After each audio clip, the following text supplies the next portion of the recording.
three-pointer. Tie game with 5 seconds remaining. Oh yeah. We packing somebody up tonight. Hey. Come on in, take your shoes off before we close the door. Few rules, heat pack in the air, we about to blow. This the basement, ain't nobody safe, you already know. Grab a seat and kick your feet before you get too comfortable. You want the X's and the O's, the trade yes and no, friends and the foes, the butlers and the heroes. You can feel it in your soul, but when the ring is the goal. But if somebody need to go, we be sure to let you know. Going hard for my dogs is an everyday thing, like Jimmy down the lane of 13 off the screen. Whole squad keep it tucked like number 17. Bring your takes and your memes, going hard for the team. Going down in the basement. It's going down in the basement. Get your takes off. Get your takes off. Going down in the basement. Yo, welcome to the Basement Postgame Sports Network postgame show. Also known as the funeral for the 2023 Miami Heat postgame show. I am your host, Alex Sheltman. I am joined today by my wonderful friend down bottom, Stone. How you feeling? That might have been one of the worst basketball games I've ever seen. But despite that, I'm feeling amazing, Alex. How are you doing today? Could be better, but we're here. Rough week for me, myself. But we got anonymous Heat fan over there with a Publix bag on his head. Anonymous Heat fan, do you want to reveal yourself? I hate myself. Hey, I think there's other people here that hate you too, but I love you, Anonymous Heat fan. And I believe we have a certain someone in the back here. We have a certain someone in the back here, joined a little late by Alex Maserati. He was doing something, watching this game, probably not very sober, hopefully like the rest of us. Maserati, how you feeling tonight? This team is so fucking bad, bro. Like, the fact that we are subject to this as Heat fans who got to watch incredible basketball with all-time legends, to watch Luka Doncic personally put our entire team on a fucking grill and cook us like a barbecue. Everybody got a plate. That was disgusting. The way he manipulated our entire organization from top down should be an embarrassment. That was gross. We were not in that at any point in that game. We weren't in that.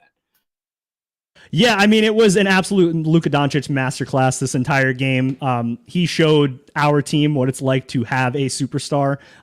Our superstar, we might get into that a little bit later. He only took 7 shots tonight. Our other superstar got going a little bit late when the game was already a blowout. But we'll get to those guys a little bit later. I just want to start with Ant. Give me your thoughts on the game overall here. That shit sucked. Listen, let me get to my guy Jay's comment here, who said, nah, mofo, play that Strus daddy alert. This man, Max Strus, is so goddamn ass. I had bet the first half over fantasy points at only 7.5. This motherfucker hit that shit about 8 straight games. He had 0.2 fantasy points in the first half. And I combined it with the Luka free square. So I lost an easy $60 there because Strus bum ass. You will never hear another Strus daddy alert again. And thank God that man is stinking up the place before we paid him, because that would have just made everything that much worse. Listen, I hate to say it, but Threat was 100% right. Not anything against Threat, because he's usually spitting, but these last couple of weeks when the Heat been better, he said this team hasn't beat no one. And obviously I'm listening to Threat. I'm saying, yeah, he's 100% right. But deep down, I was hoping he was wrong. And this has been their really first opportunity, I guess, in a couple weeks where they played a healthy team. Not even a healthy team. They were missing Christian Wood. But they played a team who had their guy. And they got absolutely smoked on the road. They did not have a chance from the start. They got out-muscled, outmatched, outclassed, out-efforted in every single way possible. And they just proved that this team is exactly who we think they are. It's not a bad team, but they're average. They're going to win games against bad teams. Sometimes they'll lose them, sometimes they'll win them. And you'll get the occasional win against a good team. And sometimes you'll get a blowout like you will last game. Well, that's really the first time they led start to finish all year. So maybe it'll be the last time too. But listen, they're average. Unfortunately, I think they've won enough of late where the front office will be tricked. And they will try to make a move at the deadline and lose assets, which I'm sure will be a major theme of the show, because there's only so much we can say about this awful game. But they are who we think they are. this was an opportunity to prove differently, and they did the complete opposite. No, you're absolutely right. And, we have a lot of sunshine pumpers on Twitter who would like to point out that we were 13-7 over our last 20. But they conveniently ignored the fact that of those 13 wins, only 3 of them came against teams above 500. 2 of them were against the Bucks, who did not have Giannis or Middleton for either game. And we had Jimmy and Bam for both games. And the other one was the Tyler Herro New Year's Eve buzzer beater against the Jazz, who I believe were 1 game over 500 at that point in time. So, these have not been impressive wins during this little hot streak. It seemingly has tricked Pat Riley based on a couple of reports that we've been seeing. He is not willing to move Kyle Lowry after the recent string of events. With that in mind, I want to go right to Alex Maserati. I want to know your thoughts on Kyle Lowry tonight. To me, he looked invisible, but he's a pretty large guy, so I feel like he was out there. We might have been able to spot him if he was. Kyle Lowry, I'm struggling to find new words to come up with what this man is doing to not just, his teammates, not just fans of him, not just fans of the game, not just fans of the Miami Heat, but just people in general, subjecting them to watch him go out there and attempt to earn a check every single day is ridiculous.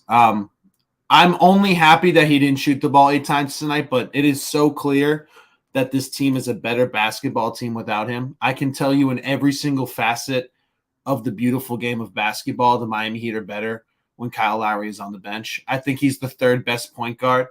Bertans did look invisible tonight. We're not going to talk about Bertans. He didn't need to play. Listen, only so many of my agendas can cook in one evening. All right, man, listen. Kyle Lowry maybe isn't your number 1 guy in analytics, but he is your number 1 guy in fatalytics, bro. This man is the fucking worst. This is a legalized bank robbery. Everybody knows this. He comes out here. He doesn't run the offense. He passes the ball terribly. He can't fucking shoot. Despite the fact that Jimmy and him are so close, they have no connection. But to be honest with you, I wish I could go all in on Kyle Lowry and I could blame him. But the only issue that Kyle Lowry has right now is that he's playing. He needs to go away. Again, I've said this in previous streams. I don't care where. I don't care what league. I don't care what team. He needs to be traded. I think it's extremely convenient that he absolutely sold in front of the Dallas Mavericks crowd in Mark Cuban tonight when we've been talking about maybe moving him over there. That's not a coincidence. That man doesn't want to live in Dallas, Texas, despite the fact that they have wonderful food at the Texas State Fair, including incredible hush puppies. I've been. It's fantastic. You should maybe check it out, bro. I look the way I look for a reason. We're the Bubba Bros. You should absolutely go check it out. Please, bro, just get out of my team. Get off the organization. I understand that we maybe had a 2-to-1 win ratio, but we don't win games when your best player is playing. What the fuck does that say? Like, just period. And you can talk about how bad Kyle Lowry is analytically, all these other things, but objectively, they win more games when he doesn't play. And that is the most important thing to the Miami Heat organization, apparently, is winning games. That's what they love to claim. That winning games takes priority over all, takes priority over draft next year, takes priority over whatever future we think we should have, free agency, anything. We need to win games every single night.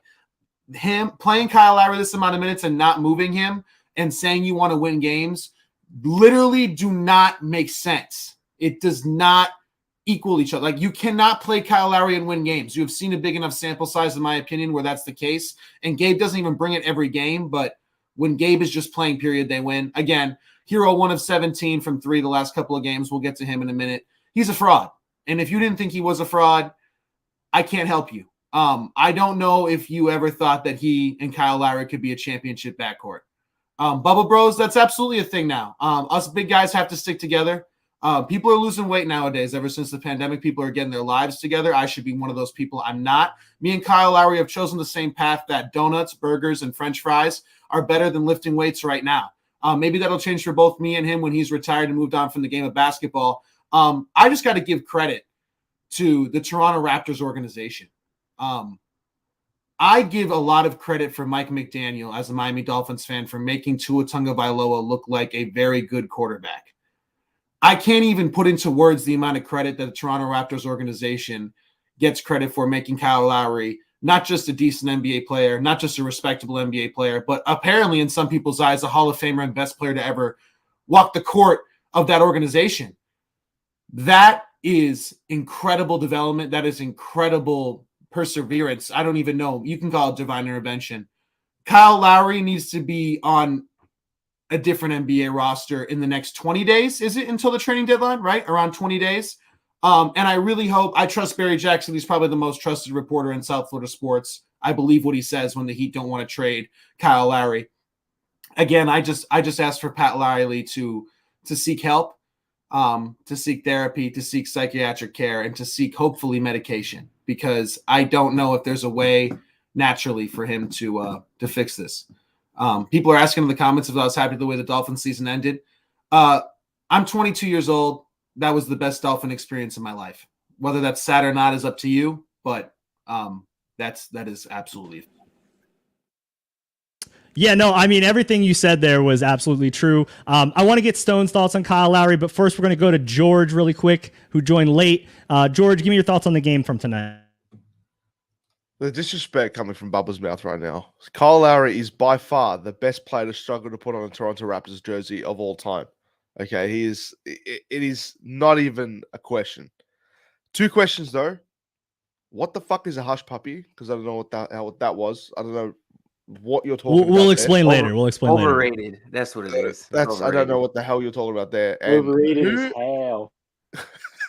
Who? They're not overrated to me because I'm pushing 300 pounds. I eat a lot of them, obviously. Like they're not. I'd much rather have like a They're not overrated. George, just to go fry. back, you were talking about how Kyle Lowry is definitely the greatest Toronto Raptor ever. To struggle to put on a Toronto Raptors jersey. I don't know if there was he was ever the best player on the Raptors any year of his career there, but that's just me. Maybe it's hindsight now, but anyway. CB4 was a better Raptor. Debate you, Miami. George, did you say he's the best player to struggle to put on his jersey? Thank you. Okay, The best I player got you. ever to struggle to put on a Toronto Raptors jersey. Yeah, I missed that one was myself. subtle. It felt, yeah, it was a there. little subtle there. It was But, subtle, but it was there. Okay. I want to get Stone's thoughts on Lowry because I know he's been itching to jump in here. Maserati and Stone are probably two of the biggest Lowry haters in this network. So Stone, I hope you prepared a beautiful soliloquy tonight for this. So go ahead and get your shit off. Is it possible for a player to only take 3 shots and have such a negative impact on a basketball game like Kyle Lowry can? It's unbelievable. Even when he tries to do nothing, he negatively impacts his team. I really am running out of words to describe like my hatred for this individual. First of all, you're 37. What are you doing at the 23-year-old shooting guard on your team's birthday party? You're old enough to be this man's father. You weigh enough to have eaten this man's father and him and the entire family with him. I'm sick of it. If you're going to be giving me just dog shit effort on a night-to-night basis, don't be throwing it in my face that you're out drinking the night before, like celebrating, having a great time. Yeah, all of us tonight, we were out drinking too. But you know what? We are some bums at the game of basketball, except Ant. I've seen Ant's tape. Ant can cook a little bit. I got to give my dog Ant a little respect. But the rest of us are ass at the game of basketball, just like Kyle Lowry. But we are expected to go out and drink. We're not Kyle Lowry. I mean, if Thanksgiving wasn't bad enough, I thought we were done on Thanksgiving. I thought this was going to be the last Kyle Lowry hangover game we would see. But no, he goes out for his 23-year-old teammate's birthday, gets fucking hungover as fuck, plays 21 minutes, takes 3 shots, no 3-pointers, sneaks his way into 3 rebounds. I mean, this team is just bad. They wasted all our time tonight. And I think say I'm making too big a deal about this team going out last night. I'm sure lots of NBA teams go out on a night-to-night basis, like whatever. But the fact that they threw it in our faces, we knew that they all went out. We knew that they were all coming off this game where they stomped a team that was missing some of their better players. And still, despite all of that, went out there and just sold to the highest degree. It didn't feel like anyone gave a damn out there, except Bam. Bam, the Heat, the only stat the Heat beat the Mavericks in tonight was rebounding. That doesn't happen without Bam Adebayo. So I'm not going to say that he mailed it in, but everyone else mailed it in. It's really disheartening to see Jimmy Butler only took 7 shots. It's maybe even more disheartening that Caleb Martin played 7 more minutes and took only 6 shots. Or maybe I don't even want him taking 6 shots at all. I don't even know at this point. I don't want any of these guys on my team anymore. I'm just tired of watching this shit. It's so predictable. You can just see them getting in a hole and they're not going to get out. Like, give me one good reason why Bam Adebayo played 35 minutes tonight. There's not a good reason. This game was over in the second quarter. I mean, like, that's the kind of shit that's getting real ridiculous at this point, that we're going to fucking like break these guys' knees and backs and just burn them in the ground for games that we know they're going to lose. And it's because of the talent around them. No one on this team can help this team overcome Kyle Lowry. He's fucking sorry. But shout out to Vic Oladipo, man. 9 for 12 tonight. Solid performance. Good for him. I want to see him keep stacking little performances like this when, maybe the rest of the guys are just being dog shit. Let's just see him keep playing consistent basketball. I don't need 9 for 12 nights every night, but just keep stacking consistent performances for me, Vic, and I'm going to be really happy. Well, there was one additional stat that we did not we did beat the Mavs in tonight, and that was losing. I want to shout out Poetic Lifestyle for the 199 dono here. We don't play good against superstar team. I'm going to assume you mean that we don't play good against teams that have a superstar on it. That is true. Shout out to Darius Jordan for the $5 dono. This team really turned a corner. Yeah, I mean, we turned a corner once and we turned it twice, and if you turn a corner 3 times, you're back where you started. So I think that's sort of where we're going. We're kind of just landing in the same spot that we've been on before. This team's stuck in the mud. We are going absolutely nowhere. Around 500 the entire year here. But one thing I want to talk about, back to Poetic Lifestyles, dono here with the superstar comment. Where was our superstar tonight? Because I tweeted out several times this year. And I tweeted it out again tonight. And one of the biggest frustrations I have this year that, no one else wants to seem to discuss is Jimmy Butler had 6 shots halfway through the third quarter. And this was when he was still in the game. So why did his second to last shot in the game come at 6:35 in the third quarter? And are you getting worried that Jimmy is playing too lackadaisical, saving shit for the playoffs when we need these games we need these big time games from him if we need to win, and stay afloat so we don't get a 7 or 8 seed? Yeah, this is actually something that's a great question because I haven't mentioned this in a while. I was in the minority at first. Early on in the season, Jimmy was being Jimmy, kind of, being lackadaisical, picking and choosing which games he wanted to perform. And I was fine with that.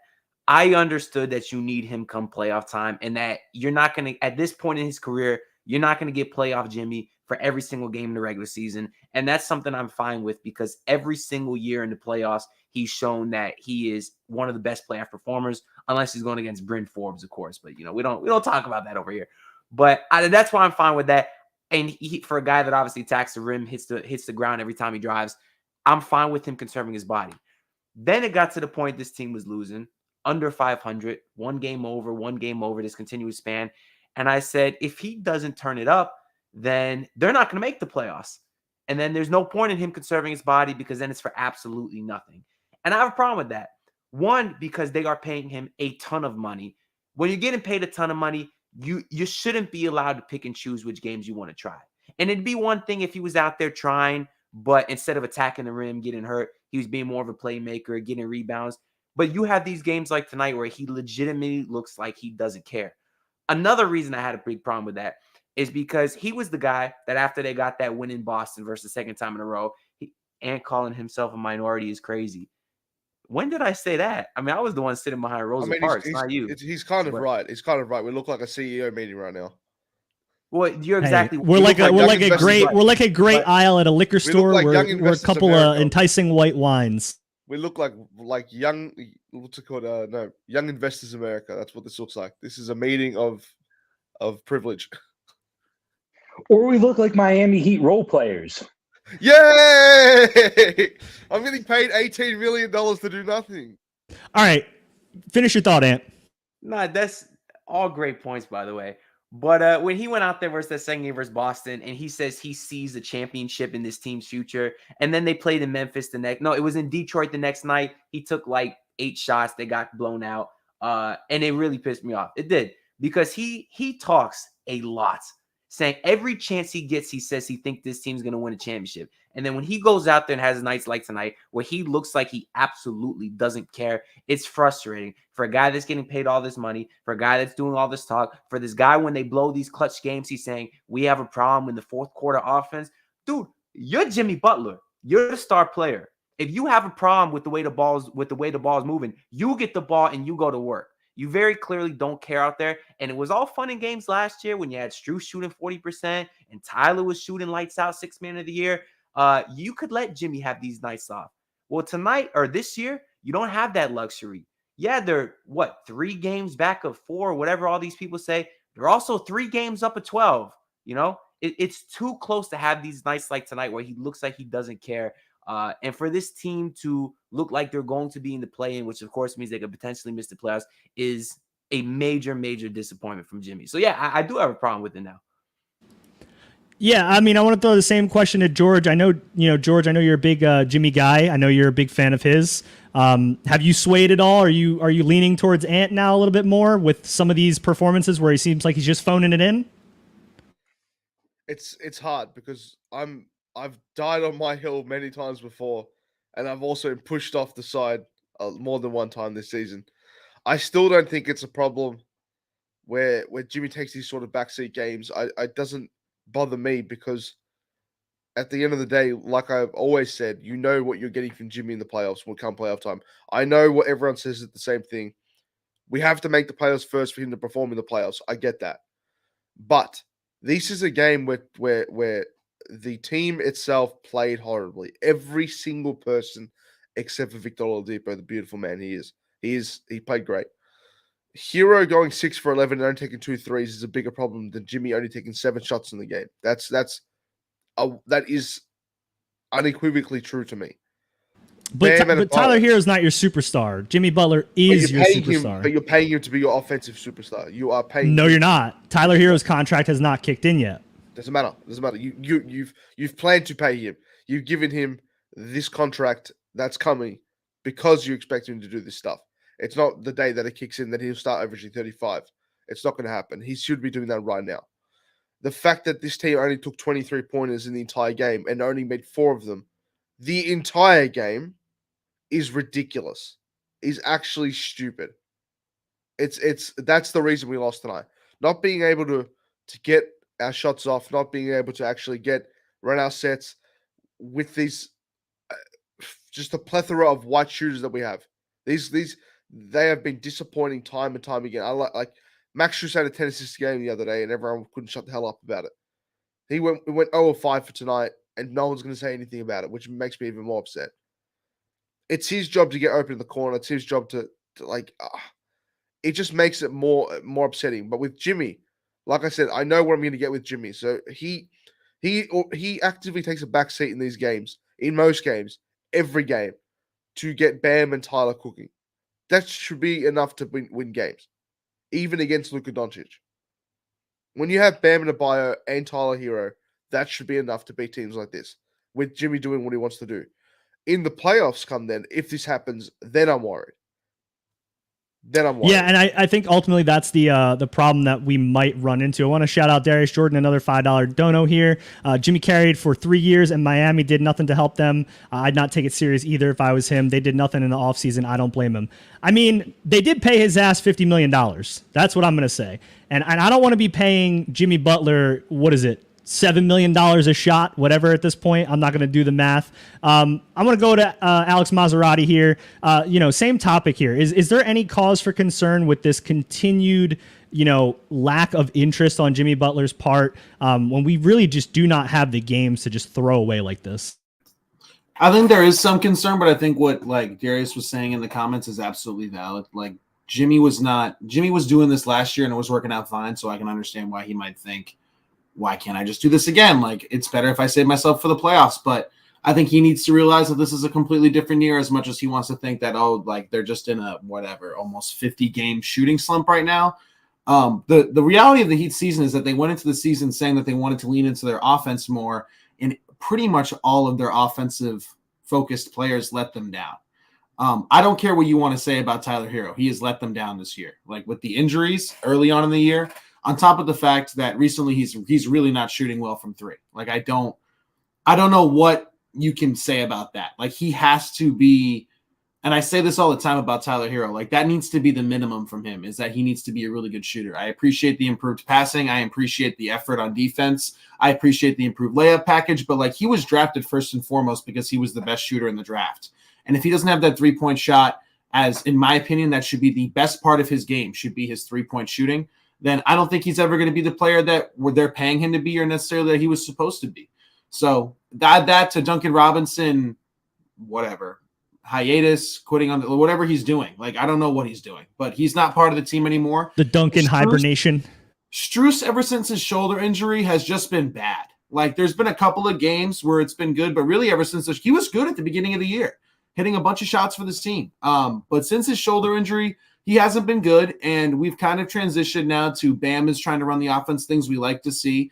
But again, when the Heat can't hit their threes, they can't do anything. And in my opinion, Jimmy Butler needs to take it upon himself to then be that guy. Not only because of the contract, and people can say, oh, we didn't get him enough help, which I agree, but they got him the guy that they wanted. He wanted Kyle Lowry here. That's what he wanted.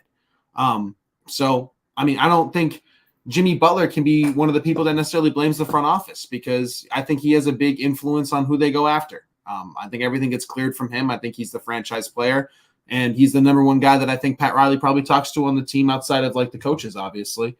So I wouldn't necessarily blame front office entirely for Jimmy Butler in particular not stepping up. But this game, to me, regardless of what the record is, should be a game that Jimmy Butler goes ham in. Like, you're going up against Luka Doncic on ESPN national television in the game, in the stadium where, Dwayne Wade obviously had probably the most iconic performance. The reason why you're here in Miami, Dwayne Wade, your best friend, most iconic performance in Heat history, coming back against the Dallas Mavericks and winning a championship in that building. I consider the Mavericks still a rival. I don't know if you guys do. I definitely do. I like beating the shit out of the Mavericks. I would like to beat them every single game, no matter how good Luka is. And Jimmy Butler to not go toe-to-toe with Luka Doncic kind of sucked. I mean, like, I know Luka has to do it every game because the Mavericks really haven't built around him. Like, you want to look at a star that really has no help, it's Luka Doncic. And he came out there and absolutely fried everybody, no matter who was guarding him, including Jimmy Butler. So I would have liked to see Jimmy do that. I usually like to say that he takes the non-big games off, but I thought tonight was a big game. The Heat are trying to get their stride back, keep this momentum going, and to get blown out on national television, it is bad. And Herro's a very streaky player, so I'm not surprised when he doesn't show up against the Hawks or he doesn't show up against whatever, the Mavericks tonight. But I think Jimmy Butler should be the guy to show up against, especially on national television against a rivalry team. I thought he could have done way more tonight, but he's obviously not the only one to blame.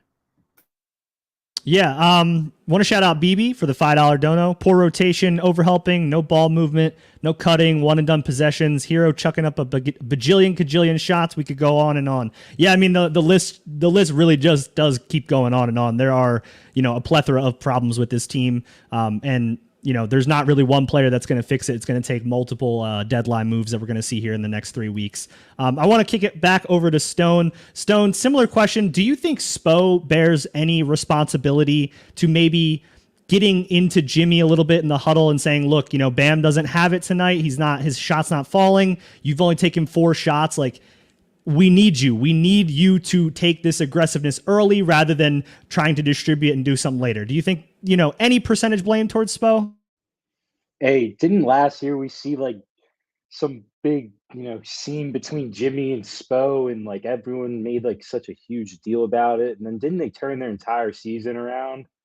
Like that, you might be onto something there, Alex. Like it might be time for Spo to have that, heart-to-heart clipboard toss or whatever it is that, the super tough culture, Miami Heat up at 3 a.m. working, however they resolve their issues. Because it's not, the normal resolving issues where you do it during film and, everyone has a conversation about it and we're going to be smarter basketball players. We like to flip chairs with Udonis Haslem, who hasn't played more than 5 minutes in 10 years. But anyway, that's all beyond the point. Like, yeah, I think it's got a little bit to do with Spo. I mean, I'm with George here. Like I've kind of been in the minority too. Like Jimmy's my guy. He's earned my respect. I've seen Jimmy play some just unbelievable, unexplainable basketball for the last 3 years. But I've slowly been transitioning towards Team Bam because Bam has been that guy this year.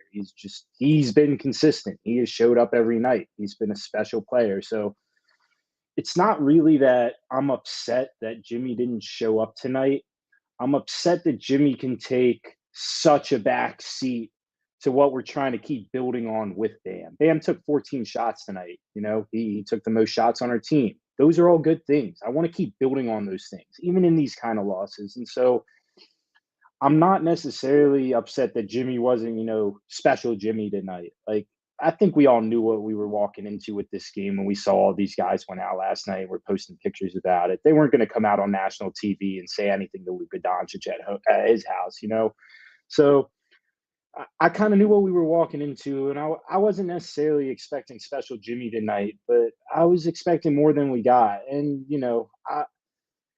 in this league, it's hard to say, like, you pay a guy X amount of dollars, he should be doing that because, guys get just stupid extensions just to match like trades when they're on their way out the door. I mean, like, we see shit like that all the time in this league. So I'm not one of those guys, but even still, like, Jimmy, we have expectations for Jimmy. That's kind of the thing. And 7 shots is just not going to cut it on any night. He needs to be in double-digit shots. I don't care if it's Bam's team, Spo's team, Pat's team, Dwayne Wade's team, LeBron's team. He needs to be taking 10 shots. And so I was disappointed in that.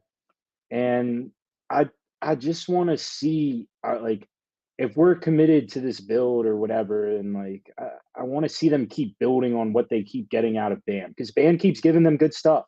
We have not gotten really any stinker performances from Bam. Who we have gotten stinker performances for 3 straight games, though, is Tyler Herro. And that's who I'm really the most concerned about right now. I was definitely big on the Herro agenda before the season. But, Royal was saying before the season, and he sounds a lot wiser than I did now. He was saying it's a lot different when you pay that motherfucker. And we paid that motherfucker. And it's not so cute anymore when he's just chucking up threes. Like, we need those shots to fall. I think Maserati was right on. I think the 3-point shot needs to be the best part of his game. We need to be able to depend on Herro to hit a wide open, just straight up catch and shoot 3-pointer. And he hasn't shown me great strides in that department. If he wants to dribble, step back and take the shot, I trust that way more than him getting like kind of in the flow of the offense, catch and shoot wide open 3-pointer. And I think that's where we have concern, is just kind of these discombobulated pieces. We don't see guys building on each other's games. We see promise from guys. We see like, oh, Vic had a good night tonight, but like, we're not seeing like Vic had a good night tonight helping out Bam while Bam was screaming for Jimmy and also getting his own game. And these guys need to quit playing like individuals, and they need to really start committing to being a team if they're not going to be, kind of a play in, play out, exit, whatever you want to call it. So that's really what I'm looking for. At this point, the roster is what it is. I'm not optimistic that they're going to make good trades. Like, I've been waiting for a good trade at the deadline since LeBron James came to Miami, and I can't think of one. So it's not something I'm going to sit there and wait for. The roster is what it is. I just want to see these guys be able to, even when they're not scoring, I guess for these guys, like 15 points is a lot, but even when they're not getting their 15, 20 points or whatever it is, I just want to see them build off each other's games a little more. And they're really lacking in that department. And I think a lot of that has to do with effort, attention to detail. Maybe it has to do with, Spo not checking these guys enough, these guys not respecting Spo enough, whatever it is. There definitely just seems to be major disconnect in kind of every department that we're looking at. Yeah, and to a couple of your points here, the first one I want to touch on is I don't think Tyler has really looked the same since he had that little slip at the end of the game. And I think he was, day to day, or he missed a couple games with an Achilles. It kind of plays into him being absolute ass with this 3-point shot. Maybe he just doesn't have the lift, and it's hard to get the lift on your shot, even as an average dude, if you have something going on with your mechanics in your feet. So, I'm not making an excuse for him. He has been, relatively average to bad over the last few games. And I'm not a Tyler Herro stand by any means here. But to one other point that you made, we have 3 dudes averaging over 20 points per game this year, and we are barely above 500. Like, if you would have told people coming into the season that we would have 3 20-point per game scorers, you'd probably get people thinking we're the 1 or the 2 seed or some shit. So, Ant, let me get your thoughts on like the cohesiveness of this team. Like, does it feel like they're just tired of each other? Are they playing together? Do you get any inclination of that? That is an excellent point, Alex, because you knew what you were getting from Jimmy to an extent. You knew what you were getting from Tyler while also hoping he wouldn't regress. So if you told me he had over 20 also, that would be awesome. And then if you told me Bam was also over 20, I would have told you at the beginning of the season this team would be pushing for second seed in the East. No, he's just asked, Alex, you're fired. Royal has all this time to leave these comments, but anyways, yeah, I would have thought you're fired now, Ant. I don't even know if I was ever rehired. I was fired a long time ago. Anyways, I would have thought they'd be much better than they are too, because even imagine you told us Heat fans, Bam Adebayo took a very clear step to potentially being the best player on this team in the regular season and one of the best players in the league. Heat fans would have been thrilled. We would have assumed that if you get Bam taking that next step, this team would have been unstoppable. So yeah, it's very weird that this team is bad, considering that Bam is taking this massive step and he is one of our biggest pieces. But yeah, they look tired of each other. It reminds me of the 2014 Heat team, which had LeBron instead of Jimmy. So obviously that team was much better. But in terms of just of how they kind of flamed out, and that was the fourth year of that build. This is the fourth year of the Jimmy and Bam build. They look tired of each other. They look like they don't care. And sometimes that fix is as easy as just getting a piece in to switch it up and make something a little fresh. If you remember in 2020, things were starting to flame out. They got absolutely killed in Charlotte before the bubble. And that was just after they had got Iggy and Jay. And I think that was enough to kind of rejuvenate them. And obviously they went on their run in 2020. So this team is going to make a deal within the next couple weeks, probably right on the trade deadline on February 9th.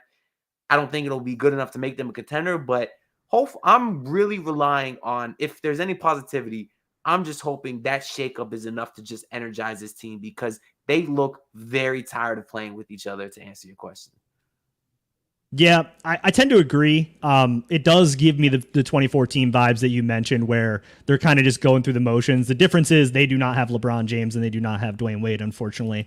I want to get to a different topic. There was one positive tonight, and we're going to get to him here now. Victor Oladipo.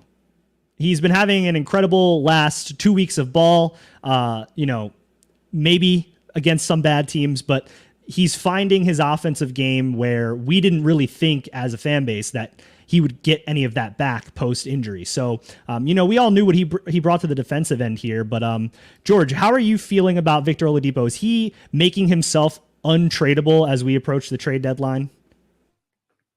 Untradeable? Hell no. No. I'm not sitting there saying he's untradeable. You can't put anyone except for Bam, in my opinion, off the table. If there's a right move to make out there, and he's the deciding factor, I'm not going to buy Victor. If Levine's coming and they're like, we want Victor Oladipo, you say no? Of course not. If the right move is there, I would sell high. I'm a sell high type of guy. I play the stocks sometimes. I don't win, but it's fine. I still know how to do it. I think that he's done wonders for the revival of his career. If we do keep him, there's better ways to use him than playing him off the bench like this. I think you should start him by now. I think that's just a better outlet for this team. Shooting 9 of 12 is fantastic for him, because the only problem we have with him wasn't his defense, it wasn't his playmaking, it wasn't his his commitment, his effort. It wasn't any of that. It was just the shooting. And shooting 9 of 12 today and having 20 points is fantastic for him. So I'm not worried that he couldn't fit in the starting lineup if we want to put him there now. But no, he's definitely not untradeable. Like I said, the only player I'm taking off the table is Bam, and I think the organization feels that as well. The fact that they wouldn't give him up for Durant in the offseason. He is too important. Victor Oladipo is becoming more and more important, but for the right move, I'm moving him. Fair enough. Yeah. I mean, to me, if we're, coming up with the facade that we're going to compete this year, Vic is approaching that untradeable territory. But I do agree. If there's a deal that comes along that you just can't pass up, of course, you have to include Victor Oladipo in the deal. I want to shout out Alex Campbell for the 199 dono here. Max is the biggest problem. High volume, bad percent. I have to disagree with you, good sir. As you see by the sign behind me, days without Dedmon, 5. Dewayne Dedmon is the biggest problem on this Miami Heat roster. And as long as he never touches the court for the rest of my life, I will be a happy man. Hopefully that is never coming anytime soon. I'm going to toss it back over to Maserati. Similar question here. Give me just your general thoughts on Vic's, improvement offensively. Do you think it's something that we're going to see consistently? Do you think he's going to be like around that 17, 18 point per game guy? Or do you think this is just, a nice good run during a bad stretch of teams that is probably going to fade away? Whether it's a run against bad teams or not, he's the most impactful Heat guard on the roster. He 100% provides winning basketball tendencies. And that is such a cliche that probably Erik Spoelstra uses and other Heat members, but it is 100% true.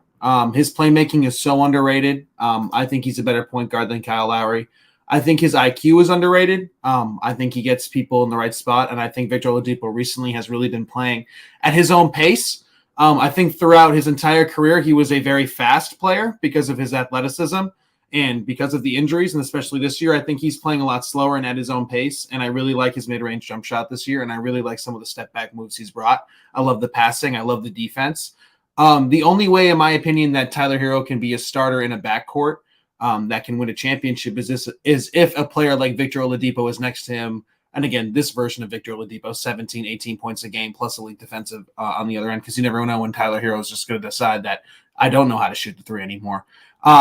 People in the comments about Tyler Herro, we need to stop giving him a pass this year. He's been getting the biggest pass this year out of anybody.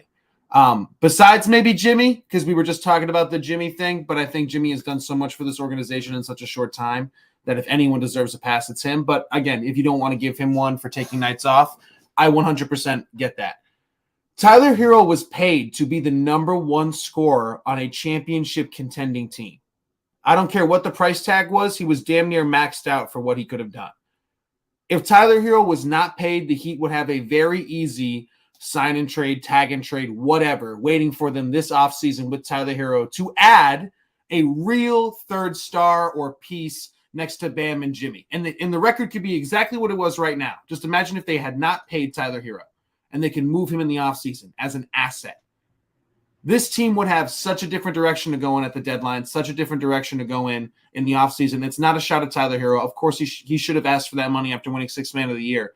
But I don't understand what happened in the offseason when we were told by reputable, credible people, supposedly, that cutthroat Pat Riley is back.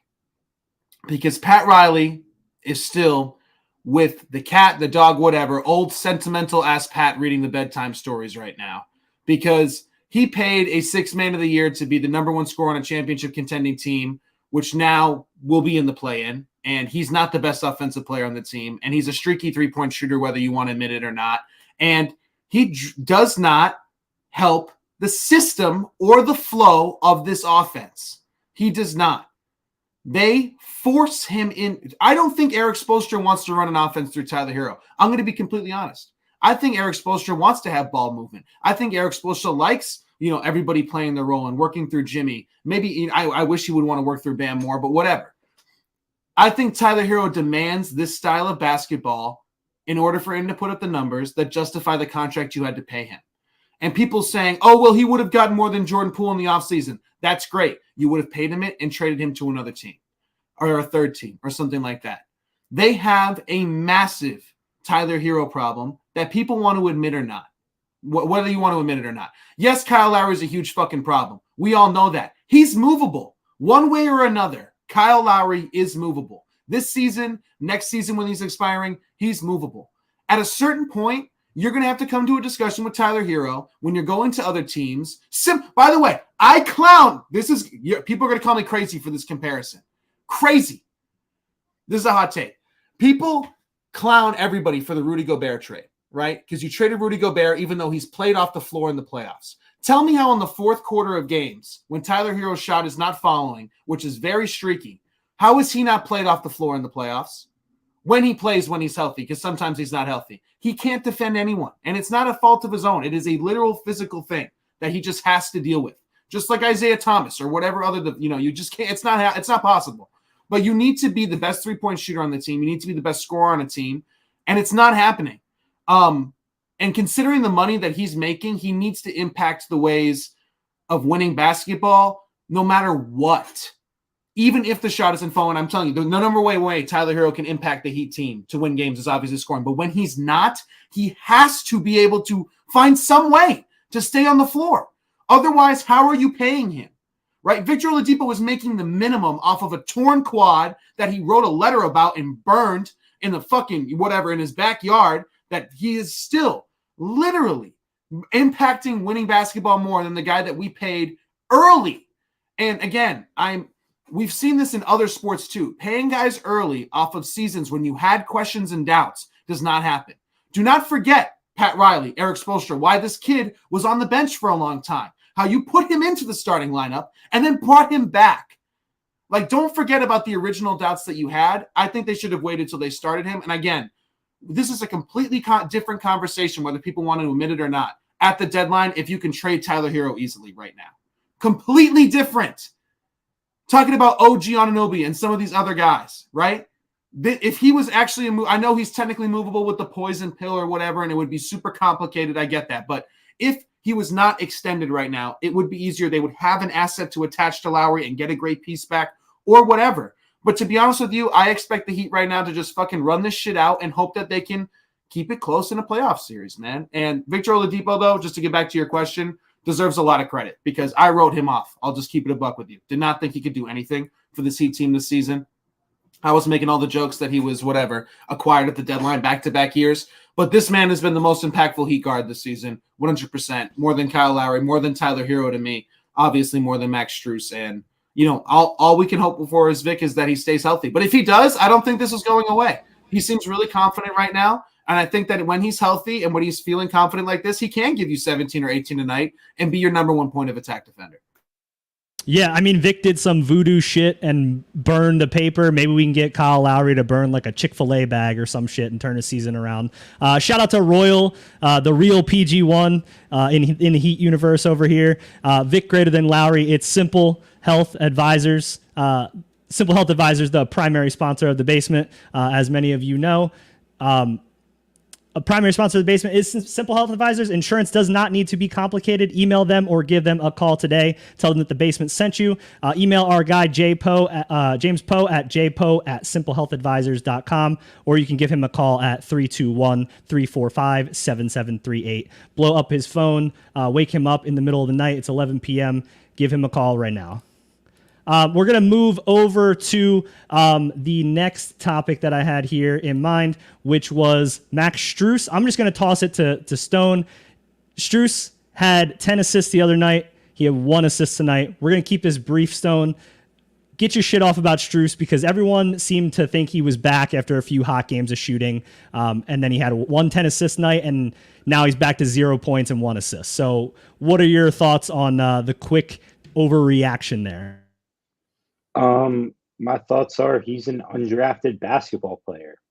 My thoughts are that 32 teams. I always fuck it up with basketball and football. It's 30 teams. Anyways, 29, well, he included 30 teams went through an NBA draft and they said, this motherfucker is not good enough to play for us. And then they did another round of it and they said, still, this motherfucker is not good enough to be on our team. And after that, all the other teams with way more openings had offers for Max Strus, a lot of sorry teams, and they didn't offer him either. But then he found a spot in Miami and in Las Vegas against other scrubs like himself. He cooked, and he cooked his way onto a team. But he is who we thought he was, an undrafted basketball player. And he's my favorite one that the Heat have ever had because he makes me hopeful. He makes me hopeful that we can put this trend to bed, that he can be the last one. I hope to God that he's the one that gets away. I want him to go somewhere else. I want to get burned by one of these guys. I feel like I say it on every show. I want a Max Strus to go to another team and become a considerably good basketball player because I don't believe it can happen. We always pay these motherfuckers. We bid against ourselves, and we always pay them. Caleb Martin, 3 more years. Woohoo. Who else wanted Caleb Martin? We may never know. I'm sure other teams wanted him. He was decent for us last year. Sure, he played good defense, whatever. But, this year he's been sorry as fuck. You know why? Undrafted basketball player. So I'm looking for this team. I know they're not going to do it. They're going to move these picks for a sorry-ass player. Probably another undrafted player that's just kind of hung around the league and been tough and just, fits their identity, whatever that means. But I'm just so sick of it. I want them to hold these draft picks. I want them to draft players, and I want to have drafted players make up our roster. And I'm hopeful that Max Strus can just keep being as ass as he's been and not get these guys to feel some kind of sentimental at the end of the season because he does something in the playoffs. But guess what? He probably will, and they'll probably keep him. And we're just going to keep this cycle going. But I'm sick of it. I want one of these guys to prove me wrong because it's my working theory. Any player that the Heat acquire via undrafted free agency can't be good on any other team. Yeah, I mean, I think a lot of us echo the same sentiment. Glad that he's shitting the bed now before we pay him. Hopefully he could be used as a sweetener in a deal, possibly to get something cooking here. I'm going to go to my guy, George. He's been itching to address some of these comments here. George, go ahead and get your shit off. First things first. If you're saying that you wouldn't trade Victor Oladipo for Zach LaVine right now, instantly, you're fucking crazy and you're what's wrong with the franchise. I swear to God. That is insane. No, LaVine can't play defense. He can't play defense. We can't play offense. We can't shoot. What do you mean it doesn't play defense? That's the least of my fucking worry right now. LaVine doesn't play stellar defense. He is a guy that can get his own shot. He's exciting. He's electric. He does it all. He does everything for that team over in Chicago. If you're saying you wouldn't trade it for him, you're being stupid. You're being stupid. I genuinely don't understand the thinking behind that. LaVine for Tyler as well, man. I'd put him in a trade instantly. I'd ship them off. That's one is the lesser of two evils because I'd rather have both Tyler and LaVine than Tyler and Vic, even though the fit is worse. Here just has a higher ceiling at the moment. He just has a higher ceiling, less injury history as well. It's a lot more consistent. I'm gonna move it to Alex right now. I want you to address the other comment as well, the one that we were talking about. There's just a comment that I saw that was these are reactionary. I don't know if we can put it up, but reactionary takes, but it fuels the fragile Heat fan base after a loss. So I think the frustration comes from all of us because we've been saying the same thing after every loss. This is just the loss to Luka Doncic and the Mavericks with all of their starters when they fried us on national TV. A few days after Trae Young and the Hawks were in complete turmoil, torched us on national television. A few days after the Nets, who were not even completely healthy, torched us on national television. A few days after the Lakers, not fully healthy, torched us on national television. You can say this is this is reactionary after one game, but we can stop with this now. It's the end of January. This is the team that they have assembled. The trading deadline is 20 days away before you cannot make any moves. This team is not it. It has not won a championship over the last 4 years. The ultimate goal of the Miami Heat franchise, to win a championship. It's come very close, and I understand that. But I thought Pat Riley, more than any other general manager in the NBA, understood what it took to win because he's got more rings than anybody else, right? That's what he would do. He would throw the rings on the table. So to say, these are just reaction, it's just one game, it's whatever. This is not the beginning of the season anymore. We are not waiting for Victor Oladipo to come back. We're not waiting for this team to gel anymore. Contracts are expiring. They got 20 days to decide whether extending Strus or letting him walk for free. 20 days to decide what they're doing with Omer Yurtseven. 20 days to decide what they're doing with Gabe Vincent. 3 players who are trash and probably won't be good players on championship teams, but they might be for the Miami Heat. They got days to decide if they want to go all in on the Jimmy window or go for another year next year when Jimmy is 34 years old and decide if they want to go that route. They have 20 days to decide if Bam Adebayo is going to be the focal point of the offense the rest of the year or if they're going to try to retool it to win a championship. But either way, they are 3 games over 500. This is not a reactionary take. We are close to 50 games of sample size right now, and in 50 games, this team is 3 games over 500. Not the Miami Heat standard. It's just not. And we're all Heat fans here. None of us expected this team to be 3 games over 500. Give me a break if you thought that. And I did not think we would win a championship this year. I didn't think we would be as good as we were last year. And I still wouldn't have told you that we would be fighting for a play-in spot in 3 games over 500. This is worse than everybody's expectations, the good and the bad. Whether you like the positive side of Heat Twitter and Heat commentary or the negative side, if you want to call it that, either way, it is below the expectations of people who are high on this team and low on this team going into the year. I was low on this team and thought they were going to be the 4th seed in the East. That's what I thought they would be. Not the 1 seed like they were yesterday, 4th seed. This team is a 7th seed right now. I'm hoping they can get to the 6th seed so they don't, have to fight for a play-in spot because I'm worried Jimmy Butler will take the night off, or Tyler Herro will go 1 of 17 for shooting, or just won't play, or that Kyle Lowry, God forbid, might have an extra fucking donut in the AM and doesn't fit into his fucking shoes and it doesn't fucking work. Listen, man, there is one bright spot about the Heat season this year, and it's been Bam Adebayo. And as much as I want to go all in on that and appreciate it, this team still stinks, bro. This team still absolutely stinks. And when the cards are all on the table, when our best players are playing versus your best players, we don't have the talent. And, at certain points this year, we don't have the scheme. But to say this is a reactionary take, just keep the faith. I mean, they are less than 3 weeks away from deciding what the hell to do on this season. And if Pat Riley has already made a choice, like Barry Jackson suggests, that this is the roster, that we're going in with it, then I think that is bad front office moves. That is bad general managing. And I love Pat Riley. He's one of the greatest of all time. But you can be critical and you can objectively say that is a bad move. And I don't know, man. I just think this is a big enough sample size to realize that this core is not what's going to happen. Like the other franchises do this. The Yankees do this. Other teams ride out the same core over and over again, hoping for something to change. And it doesn't happen. And I thought Pat Riley understood that more than anybody else. Are the Yankees? Yeah. Go ahead. Is that a hockey team? Baseball. As a wonderful master chef from Georgia's homeland in England over there, Chef Ramsay would be proud of that performance from you, Chef Maserati, of course. We are going to not call these takes reactionary anymore. We had this at the beginning of the year. We entertained people and said, oh, okay, we'll give you 40 games. We are 47 games into the season. This shit is what the fuck it is. Get over it. Whatever take you had thinking that this shit was salvageable and you wanted to say that people were overreacting to the offseason or anything, bury it and burn it like the letter that Victor Oladipo wrote, because this shit is fucking bad, okay? It's over. You're 47 games into the year. This team is 4 years into a build. They all know each other. They all know how each other plays. We all know their play style. We all know how many injuries they've sustained to this point. There are no more reactionary takes. You are wrong. It's done. We are going to wrap up here and go to the next game. Sunday, home against the Pelicans. We just blew the shit out of them last week. And give me your thoughts on the Pelicans at the Heat this Sunday. Yeah, they're going to lose.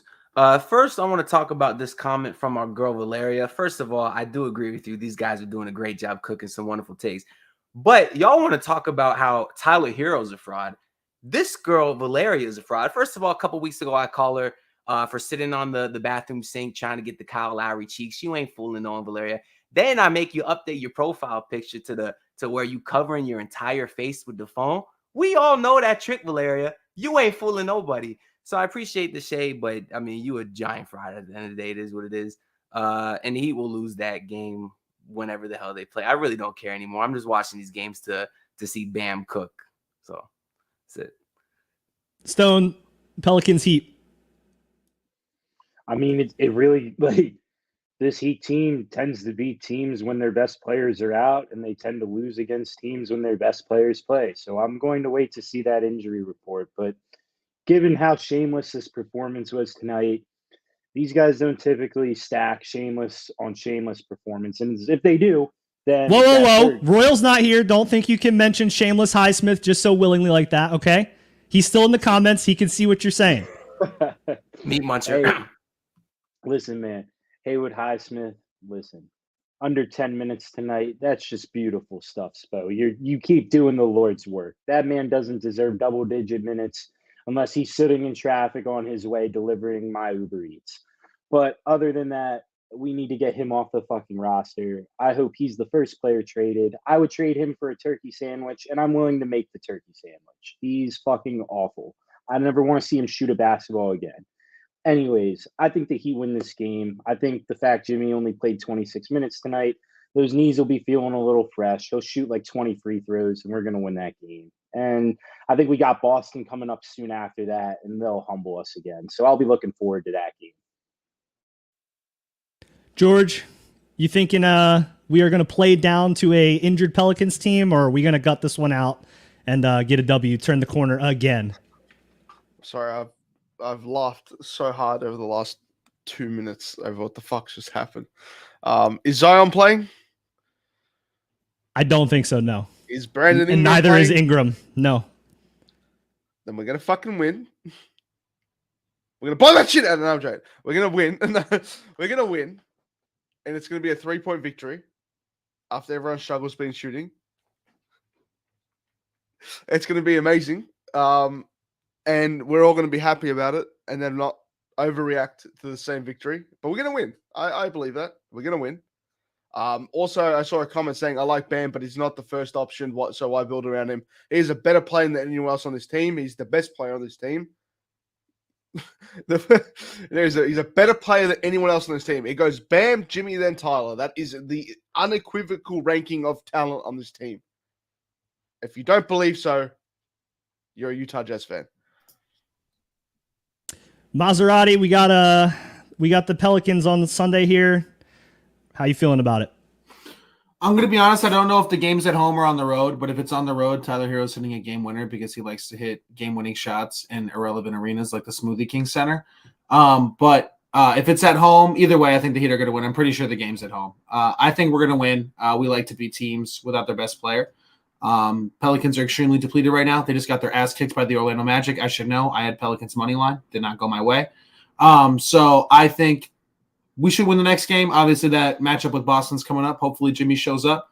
But I bet Bam has a big bounce-back game against New Orleans, and I think he has a really nice one. And honestly, Tyler Herro should too. I mean, to be honest with you, as much as I like crap on Herro, he doesn't usually put together, 4, 5, 6 straight stinker performances. Usually there's a 35-point game in there. Usually he goes off and, kind of tricks everybody into thinking he's back. So I'm expecting that next game, but if it doesn't, it won't happen against Boston when he gets locked up by a good defensive team. Maybe we'll finally start asking questions on why we paid a guy. Money's only the biggest motivator in this world, but what do I know? Anyway, I think the Heat do win their next game, though. I think they do beat New Orleans.